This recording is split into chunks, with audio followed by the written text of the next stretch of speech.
Se gana el gobierno, pero no el poder. Si encima solamente ganas un trozo del gobierno, todavía es más complicado. El Estado no es un coche que te montas en él y doblas y más a la derecha o a la izquierda según tu voluntad. El Estado es más bien un dinosaurio de movimientos que no son lentos sino acostumbrados.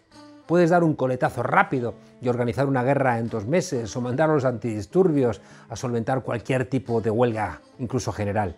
Pero puede eternizarse para dar el ingreso mínimo vital a los más necesitados. El Estado está dirigido por políticos, pero está gestionado por funcionarios. Un político puede ganar las elecciones con un programa progresista, pero los funcionarios pueden hacer todo lo posible para que tus órdenes no se cumplan. No todos los funcionarios que no quieren que las cosas cambien. En el ejército, que está compuesto por funcionarios, puedes, por ejemplo, dar la orden de que no discriminen a las mujeres o que no castiguen a los antifranquistas, y si hay un peso importante en la oficialidad de funcionarios que vienen de otra lógica, no tendrás éxito. Necesitas mucha determinación, necesitas mucho apoyo popular para tus decisiones e incluso algo de suerte para lograr cambiar las cosas. En el aparato del Estado están adheridos de siempre perfiles, funciones, personas, familias, leyes, constituciones, que si el giro del coche no se acompasa, pues van a activar frenos más evidentes o más secretos, y al final lo que quieres hacer no sale. El Estado tiene inercias que han ido poniendo por todos lados los que han ganado las batallas en los últimos 200 años. Los hombres, los ricos, los centralistas, los católicos, son los victoriosos de todas estas centurias y dejan su huella en las leyes, en los protocolos, en las formas de acceso a los puestos de la administración, en la arquitectura interior del Estado, en las relaciones con las universidades, con las escuelas, en las festividades, en las costumbres, en los modos y, por supuesto, en la judicatura. Nadie puede hacer lo que le dé la gana con el Estado, porque su equilibrio es complejo. Por eso la derecha suele dar golpes de Estado cuando todo lo demás le falla, y cuando ve que puede perder el poder hace autogolpes, como intentó Trump.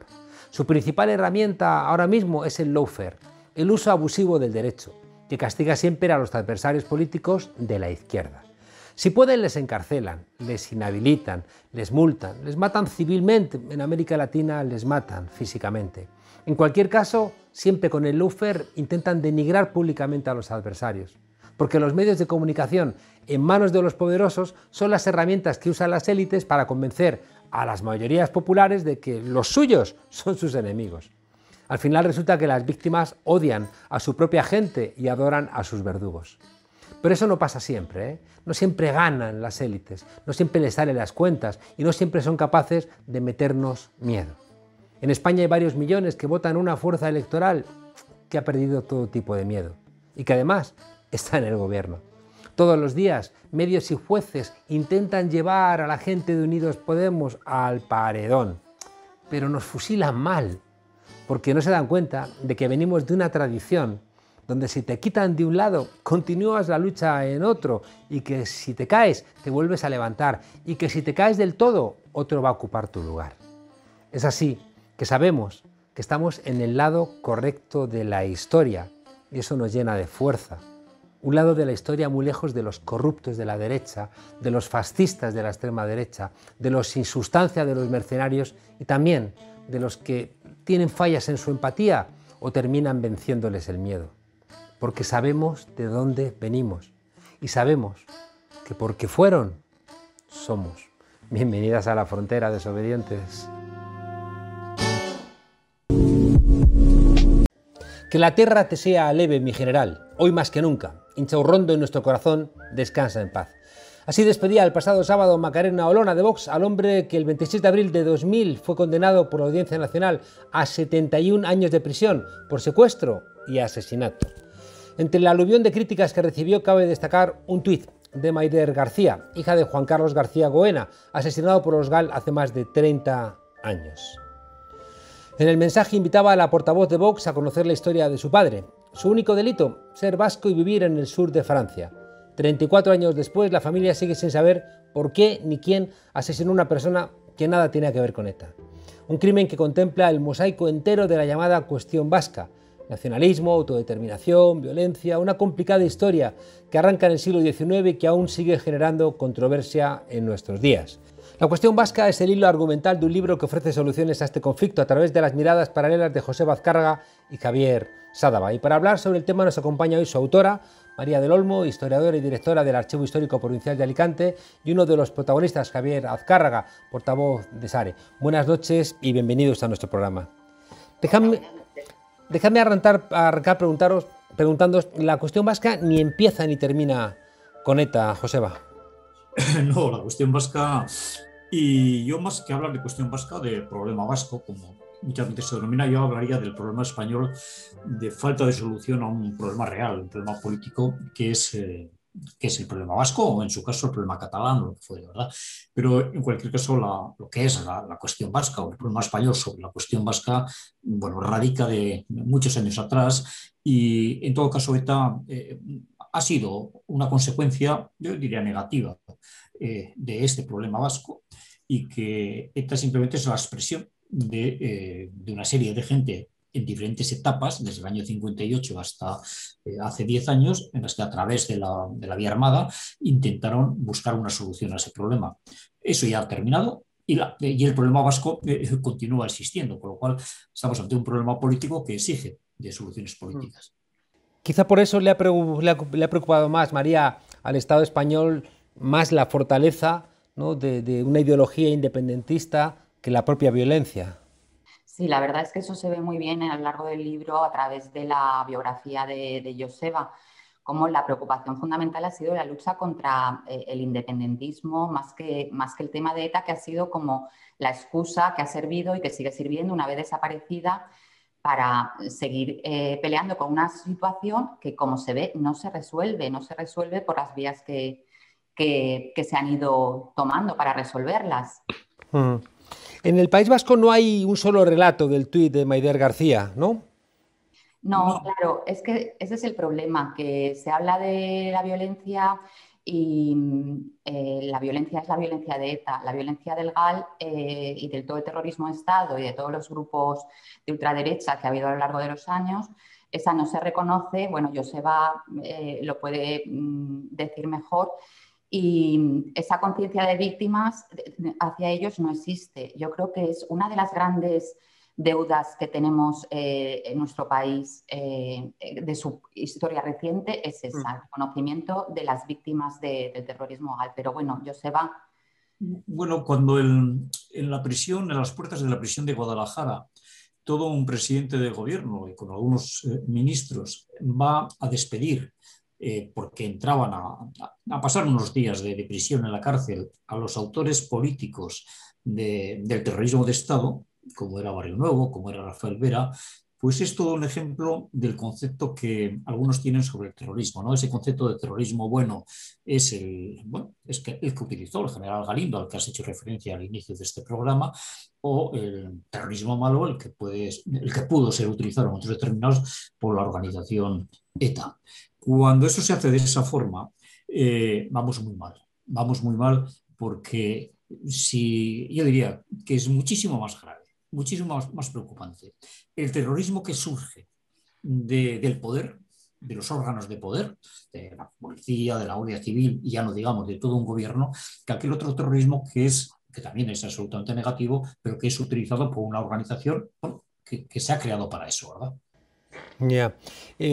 Preocupa, por si esto no fuera suficiente preocupación, ver el avance de una fuerza política como Vox, que está metiéndose en los parlamentos de todo el Estado y que reclama con absoluta rotundidad la dictadura y reclama comportamientos que en cualquier democracia serían execrables, María. Sí, la verdad es que, mira, al principio parecía un poco como de risa, ¿no? Por las cosas que decían y todo eso, pues generaba un poco hilaridad. Luego uno se va dando cuenta a lo largo del tiempo que es bastante grave. Hace un par de años firmamos un manifiesto, muchos historiadores, en contra de la revisión histórica que estaban haciendo ellos, precisamente con nombres y apellidos de Vox, ¿no? Y la verdad es que te das cuenta que es así y en este caso también. O sea, el caso de la distorsión del tema de Galindo del otro día es un caso clarísimo. O sea, un señor condenado por terrorismo, por terrorismo no, pero por la tortura y violencia en Inchaurrondo, y que se ha alabado, y no solamente por ella, sino también las asociaciones de la Guardia Civil también se manifestaron en el mismo sentido. Es muy grave lo que está pasando en este país con estas cosas. Lo que pasa es que nos acostumbramos a todo y, mira, a mí me llama mucho la atención en todo esto porque veo que la sensibilidad, el dolor que ha generado el tema de Galindo, si entras en las redes y comunicas un poco con la gente, a la gente vasca, es terrible, es tremendo.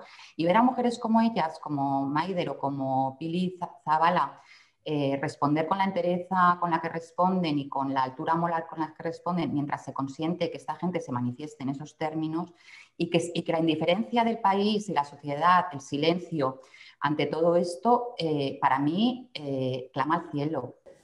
Joseba, una asociación como la tuya busca sensibilizar. No sé si estás viendo una mayor sensibilidad o todo lo contrario. Bueno, no, iba a comentar simplemente, Juan Carlos, yo en su momento conocí a Juan Carlos García Goina, que fue el último asesinado supuestamente por los GAL, y lo conocí, recuerdo, en la estación del tren de Endaya, que es donde quedé con él.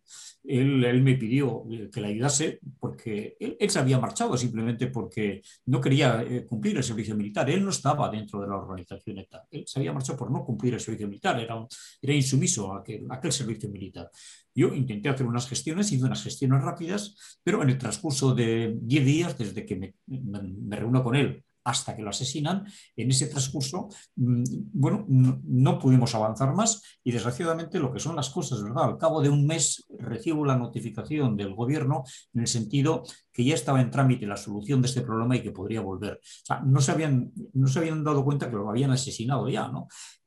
Claro, y eso fue un asesinato del terrorismo de Estado. Y por lo tanto hay una responsabilidad política que aquí nunca se ha cubierto, ni se ha cubierto con el tema de Galindo, que con 75 años de prisión de condena, cumplió 3 o 4, pero en situaciones muy buenas para él, ¿verdad? Ni se ha cumplido también con quienes fueron los autores reales, políticos, o lo que se suele denominar quienes idearon ese terrorismo de Estado, porque, bueno, para el Nuevo Iberia estuvieron 3 o 4 días en prisión y salieron pan campantes, ¿no? Hay otro elemento terrible que son las víctimas de ETA, que en un momento determinado fueron usadas como un comodín electoral por parte del Partido Popular y ahora también por parte de la extrema derecha y que no han ayudado, ¿no? con esa usurpación a intentar superar el problema. Bueno, a las víctimas de ETA fundamentalmente lo que se les debe es mucho respeto y se les debe fundamentalmente apoyo. Lo que no puede ser es la instrumentalización política que algunos están haciendo de ellas y sobre todo utilizarlas como herramienta, como arma arrojadiza contra el contrario, que es lo que está pasando con algunas asociaciones de víctimas. Y esto es terrible. Ha habido varias víctimas de la violencia de ETA que han levantado la voz y han dicho que se les deje en paz, que lo único que necesitan es apoyo y reconocimiento del daño causado.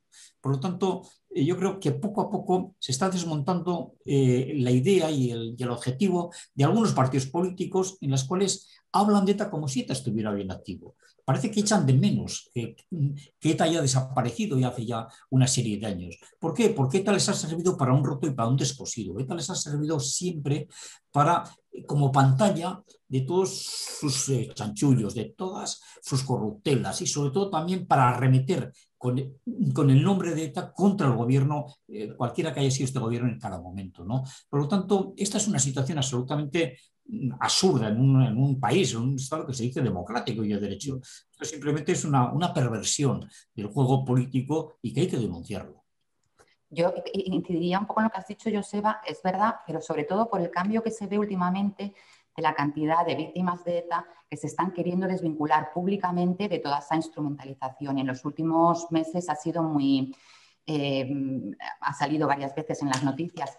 Y luego, por otro lado, el que aquellas víctimas, que a mí me parece también muy admirable, que están trabajando por la reconciliación, por la convivencia y por todo lo demás, y que encuentran por parte de determinados sectores una crítica tremenda, con un odio incomprensible, cuando para mí me parece que, bueno, es el caso de María Jáuregui, de la hija de Lluc, de tantos que se están manifestando ya, y encuentran una contestación por parte de una parte de la sociedad terrible, vergonzosa. Claro.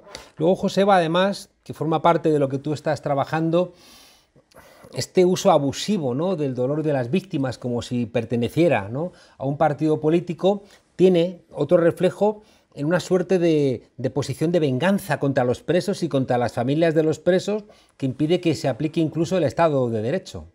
Porque el Estado de Derecho, en este aspecto, entre otras cosas, es que todo preso o presa tiene o debe de estar cumpliendo condena cerca de su lugar de residencia. Desgraciadamente, durante más de 3 décadas, los presos y presas han estado y continúan estando en muchos casos en prisiones de Andalucía, de Levante, de Galicia, es decir, a cientos y cientos de kilómetros, que son los que tienen que recorrer las familias para 40 minutos de A veces en Canarias. Sí, bueno, hubo una temporada que estuvieron hasta en Salto del Negro, la prisión de Salto del Negro en Canarias, ¿no? Por lo cual todo esto supone, ¿no? Y cuando el gobierno, en un momento determinado, el actual gobierno de Unidas Podemos y del Partido Socialista, comienza a mover estos presos y no acercándoles a las cárceles vascas, sino acercándoles algo más a su lugar de residencia, es cuando algunas asociaciones de víctimas pues levantan la voz, critican como si hubiera una especie de connivencia del gobierno, pues no sé, con esa ETA que ya no existe, aunque para ellos sí, ¿verdad? Y no existe connivencia, existe simplemente el cumplimiento de la legislación penitenciaria. Es decir, claro, que todos deben de estar cerca de su lugar de residencia. Por lo tanto, es cumplimiento de la ley. Y los presos también tienen derechos humanos. Por eso, ¿no? Es que los derechos humanos es un todo. Lo que no puede ser que yo defiendo los derechos humanos que a mí me interesan y me olvido del resto. La verdad que estamos, desde mi punto de vista, estamos en un estado absolutamente deteriorado desde el punto de vista democrático, porque ahí se produce la detención, la entrada en prisión de un rapero, por decir lo que todo el mundo sabemos, es decir, que los Borbones han robado, que los Borbones son unos corruptos, ¿verdad? Desde hace un par de siglos, por lo menos, llevan robando. No, pero por el contrario, nos encontramos esas manifestaciones fascistas que se producen ayer o antes de ayer, se producen en las calles de Madrid, creo que era, donde se alaba la división de azul, se arremete contra los judíos, o sea, algo absolutamente impresionante. Y esto se está haciendo desde el conocimiento también de los partidos políticos que se dicen democráticos. Cuando se rechaza, por ejemplo, en el Parlamento español, que se pueda investigar las corruptelas del rey, y eso se hace por parte del Partido Socialista, por parte del Partido Popular, algo está fallando. Algo está fallando y no podemos hablar, por tanto, de un Estado democrático, derecho, donde hay división de poderes. ¿Qué carajo? No hay división de poderes. El gobierno, yo diría que no gobierna. Aquí quien gobierna es la monarquía y el Tribunal Supremo, fundamentalmente, y en ocasiones hasta la Guardia Civil. Por lo tanto, hay una carencia absoluta de democracia en este país. Y yo creo que hay que denunciarlo. Y yo agradezco mucho que algún partido, en este caso Unidas Podemos, lo esté haciendo, porque me parece que es importante. Y además, si lo hace estando en el gobierno, tiene una mayor importancia, ¿no? Pagando un enorme precio, pagando un enorme precio. María, tú eres historiadora, recuerdo la expresión de Ramón Carán de España, demasiados retrocesos. Y resulta que planteáis que la España foral del 19 tenía aspectos mucho más avanzados que la actual.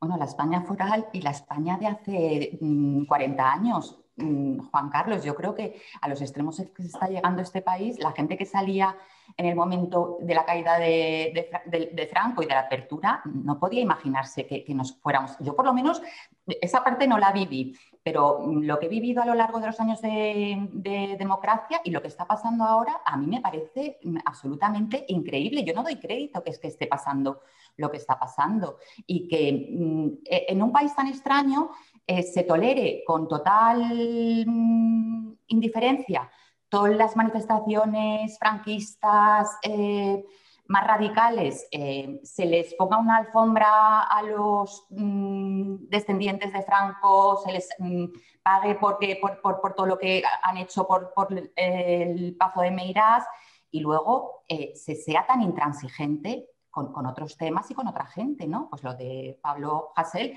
y tantas otras cosas. Ahí hay una falta de equidad entre unos temas y otros que es sangrante y que desde fuera toda la prensa extranjera nos lo está diciendo ya, ¿no? Joseba, ¿hacia dónde vamos? ¿Irlanda, Sudáfrica, alguna versión del plan Ibarretxe que no terminamos de saber muy bien por qué falló? Bueno, yo diría que el plan Ibarretxe pues falló fundamentalmente porque no tuvo los apoyos en un momento determinado que tenía que haber tenido, por parte también del nacionalismo vasco, ¿no? Desgraciadamente, ¿hacia dónde vamos? Bueno, hacia dónde a mí me gustaría que fuéramos, tanto en Cataluña como en su caso de Irlanda, pero en el caso vasco, ¿no? Y es que se permitiera a los hombres y mujeres de este país poder decidir en libertad de su propio futuro, ¿no? Porque ese sí que es una decisión absolutamente democrática, que es más democrático que yo como ciudadano, en este caso vasco, pueda decidir qué tipo de relación quiero tener con el Estado o incluso si no quiero tener ninguna relación con el Estado. Esa es la apuesta democrática que hay que hacer. Yo hoy mismo escuchaba a la vicepresidenta Carmen Calvo diciendo que a pesar de que en Cataluña se ha obtenido, no sé si el 52% de voto independentista, no habrá referéndum. Bueno, puede entenderse que no habrá referéndum porque lo van a perder, ¿verdad? Pero eso no es una posición normal, lógica, democrática. Eso es simplemente poner puertas al campo. Y yo pienso o creo que más antes que después esto se va a conseguir. Se va a conseguir que los ciudadanos vascos o catalanes o los que sean puedan decidir su forma de relacionarse con el Estado. Mientras esto no se produzca, seguimos estando en un Estado con un déficit democrático muy importante, ¿no? María, ahora que parece que Cataluña se come toda la energía del debate público, vemos que pasan cosas que no están pasando en el País Vasco. Vemos que al PNV, que por cierto sus compañeros del PDeCAT no han sacado ningún escaño, ¿no? Les vemos como más reacios a asumir cambios, mientras que parece que otras fuerzas políticas como En Comú Podem tienen más posibilidades de entrar y ayudar a una solución, ya que son fuerzas estatales, ¿no? Aunque tengan su referencia también en los territorios, pero que están a favor de un referéndum y están a favor de repensar la integración de las diferentes naciones de España en el conjunto del Estado. Bueno, yo la verdad del tema del PNV, yo creo que estando Joseba, creo que mejor puede contestar él la posición. Sí que llama la atención y yo lo que sí que iba a decir con respecto a lo que ha dicho Joseba es que con mirada de historiadora, aunque sea de historia muy reciente, lo que está clarísimo es que hay enquistado un problema que va creciendo porque las últimas elecciones vascas también los partidos nacionalistas y abertzales sacaron en mayoría y ahora en Cataluña pasa lo mismo. Un problema enquistado de décadas y décadas, que yo también escuché esta mañana a Carmen Calvo diciendo que en la Constitución no cabe. Bueno, habrá que tomar una determinación y dar un paso adelante y solucionar esto ya, porque está claro que así no vamos a ningún sitio. Y bueno, Joseba, que conoce más lo del PNV, que explique por qué piensa su postura, que es un poco extraña. Bueno, al PNV, lo digo con absoluto respeto, porque yo he sido militante muchos años de ese Partido Nacionalista Vasco y por lo tanto hablo con respeto. Yo creo que tiene una estrategia determinada que sin duda yo no comparto, pero que es la estrategia de gestionar el gobierno, de gestionar bien la educación, de gestionar, más o menos bien también la sanidad, y no quiere meterse en lo que él puede considerar que es un tema peligroso para ellos desde el punto de vista también electoral, que es una apuesta decidida por lo que en su momento hizo el gobierno de Ibarretxe, al que yo pertenecí. Pero yo también quiero creer que en el sustrato del Partido Nacionalista Vasco es fundamentalmente un sustrato autodeterminista o independentista, y tarde o temprano esto va a hacer moverse también al Partido Nacionalista Vasco y a otras fuerzas políticas. Y hay una cosa que yo creo que es importante resaltar, que la reivindicación del derecho de autodeterminación aquí o en cualquier otro lugar no quiere decir independencia, quiere decir simplemente el derecho a poder decidir. Otra cosa es que gente como yo, otros muchos, quiere que el objetivo de ese derecho a autodeterminación sea la independencia. Pero es importante hacer esa diferenciación, porque por eso puede haber en Cataluña, como Podemos o alguna otra fuerza que sin ser independentista sí que esté apostando por ese derecho de decisión, por el derecho de autodeterminación. Hacer la diferenciación esa me parece importante porque siempre hay mucha gente que nos confundimos con esos conceptos, ¿no? Al final, comparando Euskadi con Cataluña, parece que en ese objetivo se avanza más por una vía parlamentaria y con presión popular que con la violencia, y me consta que hay mucha gente haciendo una reflexión de tantos años perdidos, tantas vidas perdidas y tanto dolor generado. Para despedirnos, María, la cuestión vasca, ¿cuál sería tu conclusión? Bueno, mi conclusión es que la cuestión vasca existe, pues casi desde tiempos ancestrales, ¿no? La diferencia, se habla de lo diferencial, lo hablamos en el libro, lo diferencial existe y está permanentemente ahí. Otra cosa es que lo queramos ver o no. Y que no, se ha identificado durante muchos años con el conflicto violento. Si analizamos en el libro todo lo que es la cuestión vasca con todo su componente sociopolítico, y luego que hay una posibilidad de resolverlo, que el libro también quiere acabar en positivo, y aunando la experiencia de política de Joseba más la filosofía de Javier, hay una propuesta al final del libro de concordia, de convivencia y de resolución de todo eso, pasando, desde luego, por el derecho a autodeterminación, que no sé por qué puede existir en todo el mundo y aquí es un tabú no sagrado. Joseba, ¿cuál sería tu conclusión de esta cuestión vasca, de estas reflexiones compartidas con Sadaba? La aplicación del derecho democrático a decidir. Me parece que esa es la clave de la solución en cualquier pueblo atravesado por un conflicto político de estas características. Creo que no hay otra. Las soluciones son las urnas, no hay otra solución. Seguramente, como decís en el libro, las urnas, la democracia, asumir el resultado, entender las diferencias, están muy vinculadas a la palabra empatía, que es una palabra que está constantemente, ¿no?, referenciándose en el libro, una empatía que también hay que hacer valer cuando alguien quiere negarla. Joseba Azkarra, María del Olmo, muchísimas gracias por acompañarnos aquí en nuestra humilde frontera, y seguimos, cuesta mucho todo en este país. Ahora mismo hay un gobierno, pero el poder está en otro lado.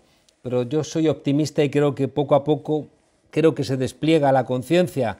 Y también creo que los gritos, la reacción de la extrema derecha es una señal histórica también propia de los tiempos donde se están logrando avances. Así que muchas gracias por vuestra reflexión y seguimos pensando para que cada vez las cabezas que piensen en este país de países sean más que las cabezas que embisten. Muchísimas gracias por estar aquí con nosotros. Muchas gracias. Hasta pronto.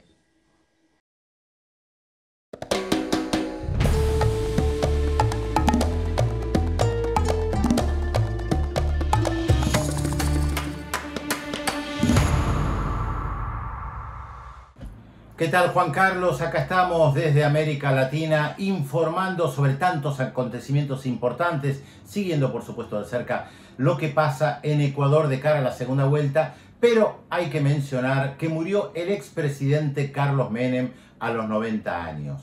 Un presidente que en la Argentina gobernó durante poco más de 10 años, un periodo muy extenso en una etapa muy interesante para analizar retrospectivamente. Menem asume el poder en 1989 y hay que tomar en cuenta el contexto general, la caída del muro de Berlín y después la desaparición de la Unión Soviética. Menem se adaptó muy rápidamente a los cambios y le impuso a su gestión un corte neoliberal clarísimo, rompiendo con toda la tradición del peronismo. Todos juntos para triunfar, todos juntos para hacer una Argentina grande. Hay que recordar que una de las consignas de campaña durante un tiempo, cuando gobernó Juan Domingo Perón frente a sus opositores, era Braden o Perón. Perón representaba lo popular, lo auténtico, lo nacional, lo argentino. Y Braden, el embajador de los Estados Unidos, representaba todo lo contrario, alineado con la oposición al peronismo allá en la década del 40 y del 50 del siglo pasado. Carlos Menem asume en 1989 después de una profunda crisis económica en la Argentina y la hiperinflación, algo que marcó a sangre y a fuego, podemos decir, a la mayoría de la población en la Argentina. Él asume con un programa político, nacional, popular, prometiendo una revolución productiva y promete gobernar para los más humildes. Pero hace todo lo contrario. Y lo primero que hizo es alinearse con los Estados Unidos.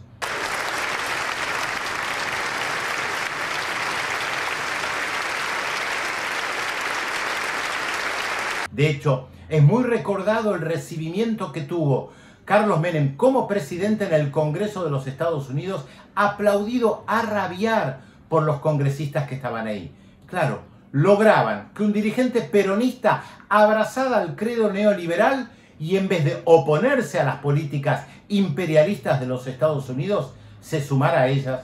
Y de hecho, Carlos Menem incluso sumó 2 pequeñas fragatas argentinas en la Guerra del Golfo en 1990. Algo que después se dijo que provocó los 2 atentados más importantes de la historia en la Argentina como represalia a esa participación. En 1992, el ataque a la Embajada de Israel en Buenos Aires, y en 1994, el ataque a la Mutual Judía más importante de la Argentina, también en Buenos Aires, con decenas y decenas de muertes. Hasta ahora no se sabe bien quiénes perpetraron esos ataques, pero en su momento se pensó que podía haber sido en represalia a lo que había dicho Carlos Menem, que antes de las elecciones y de ser ungido presidente, decía idolatrar a Gaddafi, y una vez que llegó al poder, hizo todo lo contrario y se alineó con el Estado de Israel. In these days of free economies, President Menem has taken the lead in privatization and in many other. Pero decía que el contexto internacional era muy importante, porque la década de los 90 en América Latina fue la década de la construcción del mito neoliberal, que todo el mundo iba a salir de la pobreza gracias a lo que se llamó el Consenso de Washington, aquel famoso documento elaborado justamente en Washington, que era como un decálogo de lo que se tenía que hacer en América Latina, y que tuvo como sus mejores alumnos a Carlos Salinas de Gortari en México, Alberto Fujimori en el Perú y por supuesto Carlos Menem en la Argentina.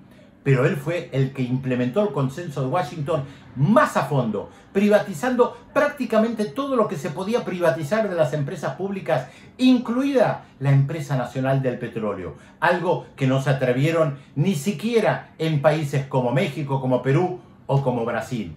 Nadie se animaba a privatizar la empresa que más le daba al país en petróleo, de la misma manera que Chile durante la dictadura Pinochet no privatizó el cobre. Tuve errores, claro que los tuve.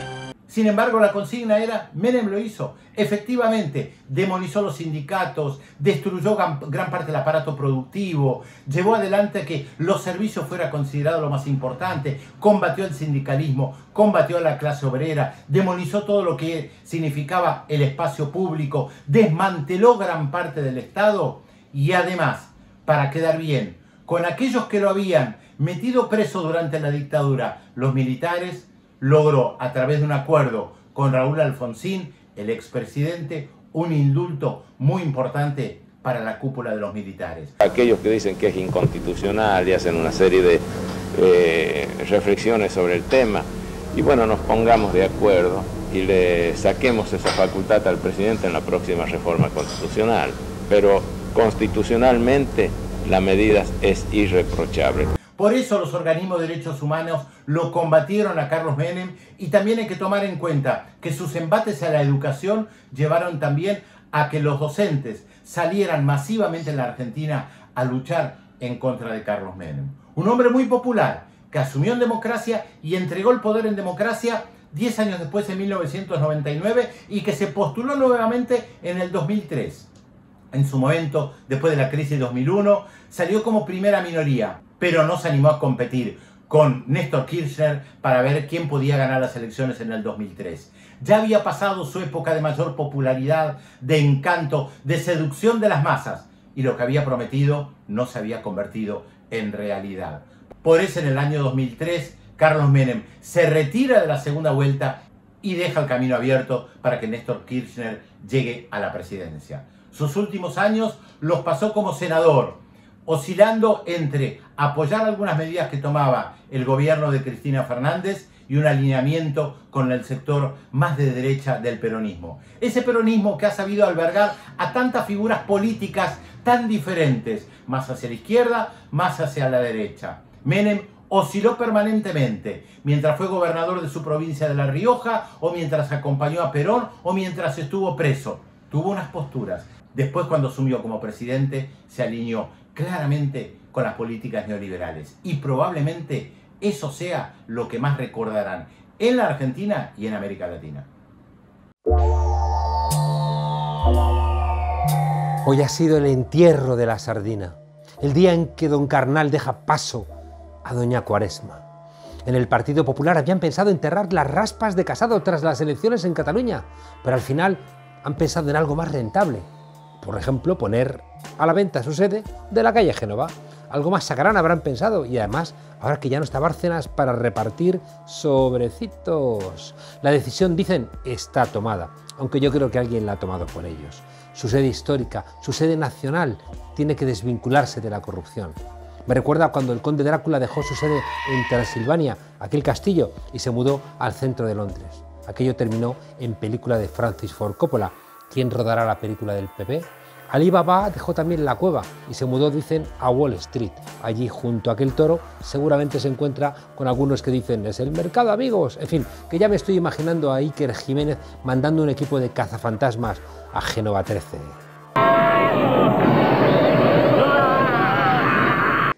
Es que no ha habido ni un solo tesorero del Partido Popular que no haya sido condenado o imputado por corrupción.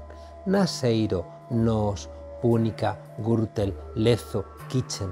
El que se quede con el edificio tendrá que entrar con un exorcista por delante, ¡fuera! Y dándoles la vuelta a la cabeza cada vez que piensan que puede haber ahí gente enredando con los dineros. En noches de luna llena hay quien dice haber oído al fantasma de M. Rajoy lamentarse: ¡mi sobre! ¡Mi sobre! La pregunta que se hace el populacho es: ¿qué pondrán en su lugar? Hay opiniones para todos los gustos, que si un apart-hotel de esos que tanto gustan a Ayuso en confinamiento. Tampoco estaría mal un macrobar especializado en bocatas de calamares. De esta manera darían trabajo a Begoña Villacís, que con el camino que lleva a Ciudadanos igual están pensando en planes B. También hay quien apuesta por montar un mango. Pero claro, es verdad que se mantendría la línea, pero podría dar lugar a algunos equívocos. Con este cambio de sede, el Partido Popular pretende borrar de la memoria colectiva casi 40 años de corrupción. Esto es como en Internet, entras y sales y parece que todo se reactiva. Hombre, es que la distancia es el olvido, pero como recurso poético, como algo que funciona a los boleros. Pero en la política, por mucho que huyan la sombra de sus corruptelas, les perseguirá a donde vayan. Por cierto, todavía no han dicho a dónde piensan mudarse. Lo lógico sería al ladito, al barrio de Salamanca, aunque algunos piensan que en Valdemoro, en Soto del Real, en Estremera, el metro cuadrado está más barato y además ahorrarían un montón de pasta en gastos de desplazamiento.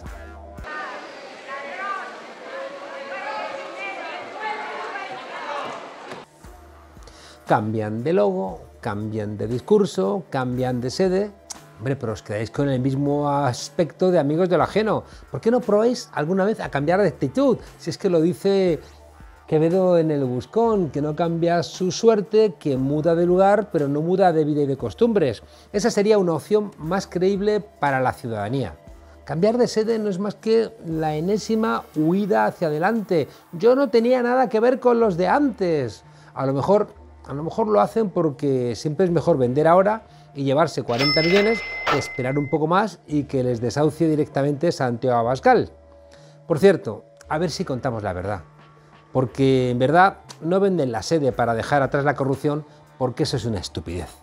La venden porque les obligan los bancos, a los que les deben un pastizal por el hundimiento electoral. Y claro, además, mientras que esté ahí Vox comiéndoles el bocadillo y encima obligándoles a ser más truculentos que un falangista en el 36, los banqueros saben que no van a poder pagar nunca, porque no van a gobernar nunca. Y los banqueros ya se han gastado demasiada pasta en el fiasco de Rivera, en el fiasco de Abascal y en el fiasco de Casado, que ni los tres juntos van a gobernar. Es decir, que muestran, pese al dispendio, pocos resultados. Hasta mañana, desobedientes.